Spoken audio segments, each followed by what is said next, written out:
What's up guys, I'm Nathan and in this video I'll be showing you guys the updated anime adventures tier list for the new Halloween, which is basically a One Piece update.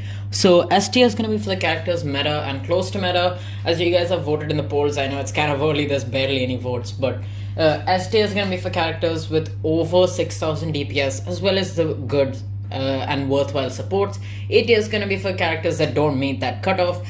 B tier is going to be for characters that are very good for beginners. C tier is going to be for characters okay for beginners, and D tier is going to be characters bad even for beginners. PERONA is going to be a very solid character in S tier because she's going to be able to slow air units, which is not something that you really see often. And in addition to being able to slow air units, she actually has a reasonably good DPS of 4600 with decent AoE. You can place actually 5 of her, which is also really good. So yeah, you're actually gonna be able to slow a lot, and that means that Karakuri will actually be a lot yet less useful now with her existence. So I might actually move him down to A tier for now, or maybe not. Then we have Brook, who is going to be also in S tier, a little bit lower than PERONA. He does have really good DPS of around 6900 at max, with very good AoE because it's basically like full AoE, but he only has 15 range and you can place only 3 of him. He does buff range as well as damage, range 10%, damage 15%, so similar to the other buffing character, that is Kisuke, but it's gonna be every attack, so it's essentially an infinite buff, so it's not bad. It's I would still say that Irwin still does have a spot in S tier just because the damage buff is significantly higher. Then we have MORIAH, which who is meeting our cutoff of 6000. He has 6440 DPS with 28 range, but he's not a very good character to get, so I really don't recommend getting him. Then we have Ace, who's going to be in B tier. We have Perfect Cell, who I don't think meets the cutoff. No, he just meets it. I think he has like 6000 DPS exactly. He hits air, so air is gonna give him some extra priority. I'm gonna go ahead and put him above MORIAH. Then we have Gojo, who is remaining the best character in the game. He's got a whopping 8100 DPS with around 45 range, decent AoE, a whole map time stop for 8.5 seconds, and he gets double damage when this happens, and he has limitless upgrades, which is really good, but it's also hard to get. Luffy is bad. Then we have future Gohan, who will be in A tier, but I might put a poll for like reducing or increasing the cutoff for A tier. That depends on if people disagree with this list. Aaron, I'm not really gonna explain the bad characters. I just don't feel it's worth it because I might as well make the video as short as possible. Then we have, okay, now Levi was actually buffed by a lot. Levi's crit chance as well as crit damage has increased, and his damage itself has increased. Now he does go past the cutoff that I mentioned as per the polls, which is going to be a whopping 6400 DPS. However, and he does have bleed as well, but the fact that he has such a small AoE. Now, even though his DPS is amazing, his AoE is just too small, and there's better characters with the similar DPS as well as better AoE, which is why I just don't feel it's worth it. Arkanu is going to be right there. I'm going to go ahead and put him below Levi now, because Levi also hits air, if I'm right. So Arkanu just has lesser value. Now he does do a solid amount of DPS. Okay, actually it's pretty bad, it's like 2000, but he has good range and he burns, which is good for the fairy tale map. Then we have this guy. He's here because he's actually really good for an epic, not gonna lie. Then we have Gara. Then we have Trafalgar Law. Actually, you know what, forget it, I'll move him down to D tier. Then we have Irwin, who I'm actually kind of debating whether to put him below or above Brook, because it's actually a hard choice, because Irwin's giving a bigger buff, but like Brook is doing DPS, but Irwin's also good for sure. I'm actually not sure. They're tied. You know what? I don't even know. I'm gonna still keep Irwin there because like he still has more value as a buffer, but I'm actually not at all sure with regards with Irwin. Then we have Urza Valkyrie, who has like 7200 DPS, and she has like a crit chance with very good AoE. So I will go ahead and put her in a pretty reasonable spot right there in S tier. I would say PERONA is still better just because of the fact that she's slowing air. Then we have Urza Trueheart, who bleeds, but it's just damage over time, which is why it's a little bit worse. But it's actually doing a similar damage with worse AoE and lesser range as well. So yeah. Then we have Whitebeard, who's going to be like maybe right about there. He's able to push back enemies, but but he's basically like a worse version of All Might, which is why I'll just put him below Arkenu. Then we have GECKO, who is going to be like the best air hitter. PERONA's can be a little slow them, so I'll still put PERONA higher. Then we have Blackbeard, who'll be right there. He curses. Then we have this dude. He's kind of bad, but he's got okay AoE. Then we have Sakura, will be right there because of her buff. Then we have Giorno, he'll be in C. Goku will be right there in C.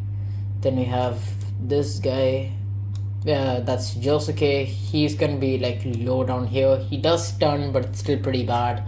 Then we have Kite, who actually keeps changing his attack mechanics, meaning his damage is actually very inconsistent. He's got only 4200 DPS, and you can place 3, but I would say he's better than Arkenu, probably. I mean, they're sort of equal. Then Arkenu does have a purpose, that's going to be like his ability to hit air as well as to actually burn them. So you know what, I'll actually keep Arkenu higher. Then we have Lelouch, who'll be right there. Lelouch, I would say, is even worse than Kite because he is essentially single target. Then we have Grey, who's going to be a pretty solid position in S tier. He's going to be able to freeze, so I mean that's like obviously essential. Then we have All Might, who's going to be like right about there, better version of Whitebeard. He was also buffed recently. I'll actually say he's better than Lelouch because at least he has a purpose. Then we have Lucy, who will probably be like right there. Yeah, I'll just keep her above Levi, to be fair. Then we have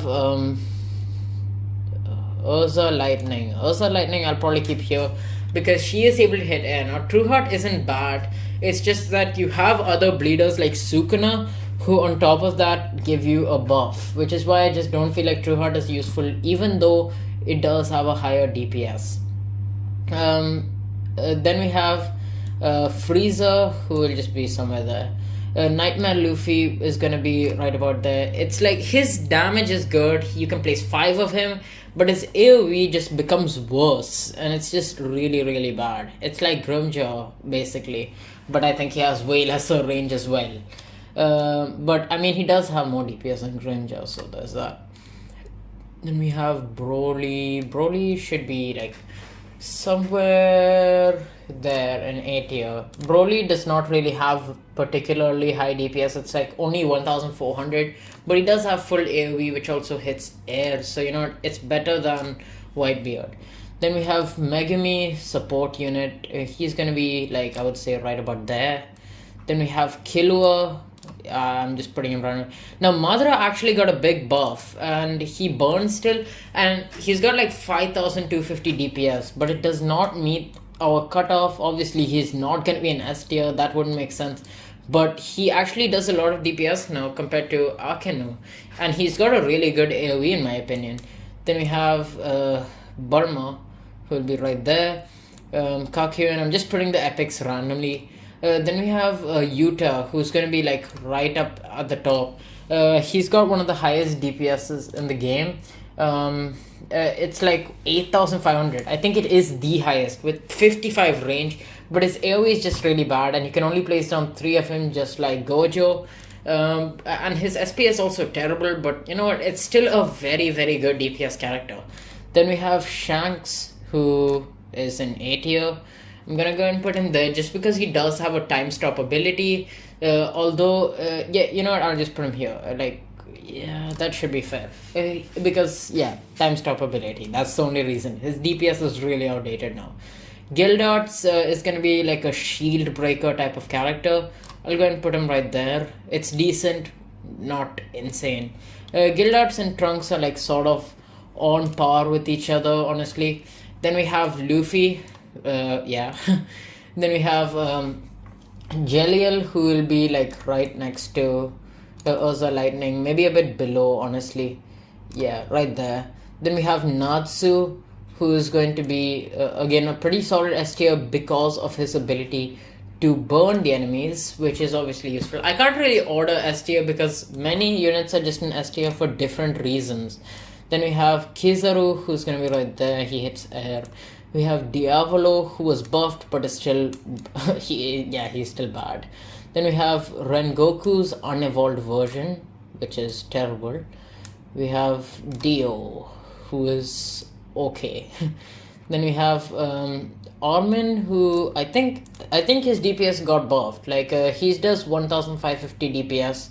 So I mean, and he's got insane range in AoE. So like, I'll put him bottom A tier. Yeah, something like that. A pity A tier. Yeah, pity A tier.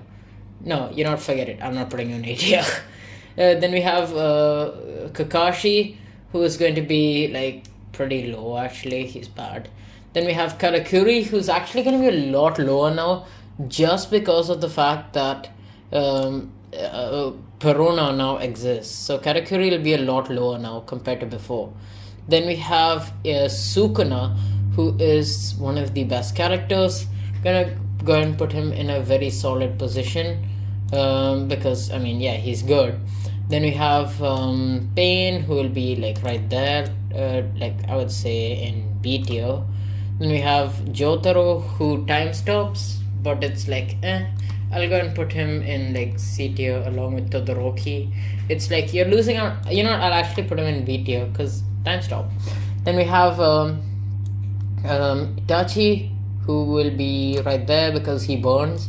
Dabi also burns, but bad. Eren will be like I would say below, just below. Lelouch, but he's got a lot of DPS, granted, but it's just that he's just so expensive, and you can't really do much once you have like placed down Eren. Then Naruto, he is gonna be like I would say just next to Future Gohan. Other Naruto is gonna be like kind of low. Zeke will be like right there because he has insane range. Jozu is going to be I would say like in A tier somewhere there. I'll actually check out what Jozu's DPS is like. Okay, it's like 2700. I'll actually put that a lot lower. Yeah, Jozu does not deserve to be that high. Yeah, that should be fair. Jozu can be above Shanks. Then Noro, he'll be like right there because yeah, he's not bad. Then we have Toka, who you can place 5 of, which is nice. We have Tatara, who burns with like 2 times burn, but it's bad. I'll actually keep Tatara right there. Then we have actually not Tatara is going to be even lower. Then we have I'll keep yeah, I think that should be fair because he does burn and burn is kind of useful. Then we have Renzi, who will be right about there. Then we have Ito, who should be I would say below Tatara. Yeah, I'll say right about here because Ito does not really have a purpose anymore. She does get damage every single enemy killed, but like you only place 3 and it's just really bad. Now Whitebeard at least has a use. Then we have Kento Nanami, who's going to be right there. Again, a very good character. He doesn't have insane DPS when you start, but he's gonna keep gaining damage every wave, and it's a lot of damage every wave. So like by wave 100, he's going to be competing with Gojo and stuff for DPS, and he has a reasonably good AoE. Then we have Kaneki, who's gonna be right there because bleed. Then we have Arima, who I don't think meets our cutoff. I will check if Arima actually meets our cutoff for getting into S tier. If I can find him. I can't find Arima. Actually though, where is Arima? Gonna take 10 years. Alright, after finally finding a rumor, yeah, no, he is not that good. And I don't know where I put him. Okay, he's here. Yeah, he does not have much DPS anymore. He just can't compete with most of the characters. So I'll just go ahead and put him right there. Yeah, he's just not that viable anymore. Then we have Akaza, who's gonna be right here. Akaza is not bad. Then we have Rengoku, who I would say should be like decently high in 8 here, but not too high. I'm gonna go ahead and check out his DPS. It's 3600, which is lesser than Madara. Okay. And Akino hits air, so yeah, Rengoku's Madara got a huge buff. Yeah, and that is if the wiki is right. If the wiki is wrong, then no. Akaza self buffs. And then we have Grimjow, who is meh, I would say. Then we have Hollow Ichigo right there. Then we have Blue Devil, who's like on par with future Gohan. Then we have Ulquiorra, who will be like, I would say right there above Kite, because yeah. Coyote Stark, I don't think he meets the cutoff. Let me check. Coyote Stark. No, he actually does not meet the cutoff. Like he does not get into S tier anymore. Damn, rip Coyote Stark. He's gonna be like top 8 here though, because he's got his exploding worlds. He's got his nice AoE. You know, it deserves a spot. Then we have Uryu, who's gonna be like maybe right there. He does hit air, so more useful than Kite. Then we have Kisuke. Kisuke is gonna be right there because buff is good. Then we have not evolved Kisuke, which is not that good. Yeah, I'll put him right there. Not evolved Kisuke. Then we have Aizen, who is not terrible but not that good either. He's like kind of gonna help to stall. Then you have Rukia, who I would say makes it to 8 tier as well. Hisoka also makes it to 8 tier, cause yes. Then we have Pito, who was buffed, and Pito surprisingly makes our cutoff for DPS, and so gets herself a spot right there, cause Pito has like 6500 DPS and GECKO has 6440 DPS, and Pito also has better range, so like damn. And she's also got her bleed, which makes her useful against those regens, the pesky regens. Killua Godspeed is like yeah, the fast turns definitely are really nice. Gonna go and put him right there because Ursa Lightning isn't useful now considering the existence of Ghetto Maximum. Then we have Netero, who yeah, that should be solid. Then we have Miriam, who actually doesn't meet the cutout by I think quite a lot, 4400 DPS only. And yeah, he's just going to be like, what do you say, DPS. Now he is hybrid, granted, so okay, yeah, I'll just put him like above Moriah because like he's not useful. Then we have Gon, who should make it to like top 8 tier, but I don't think he even gets S tier now because no, but he does have full AoE. Even though he doesn't make the cutoff of 2500 damage, I think he deserves a spot at least at bottom S tier. Then we have the non-evolved Gon, that is the legendary Gon, which is pretty decent to get just because of the fact that it's a good investment. Juvia, Gajeel, Nobara got buffed, so she's actually busted. Like for a legendary, like she's gonna be hitting air, you can place 5, and she's got like 1000 DPS. That's actually insane. So I'm actually gonna go and keep Armin a bit lower. Yeah, Armin can be like right there. Nobara is really good, and To can be like right there. So yeah, that's pretty much it for this tier list. So thank you guys for watching. Make sure to like and subscribe if you haven't already. Join the Discord server if you want to. If you have anything that you disagree with, be sure to let me know, and the changes will be made in the comment section. I'll also be posting polls if I have doubts on anything and if something is like debatable. But yeah, I'll catch you guys in the next video. See you.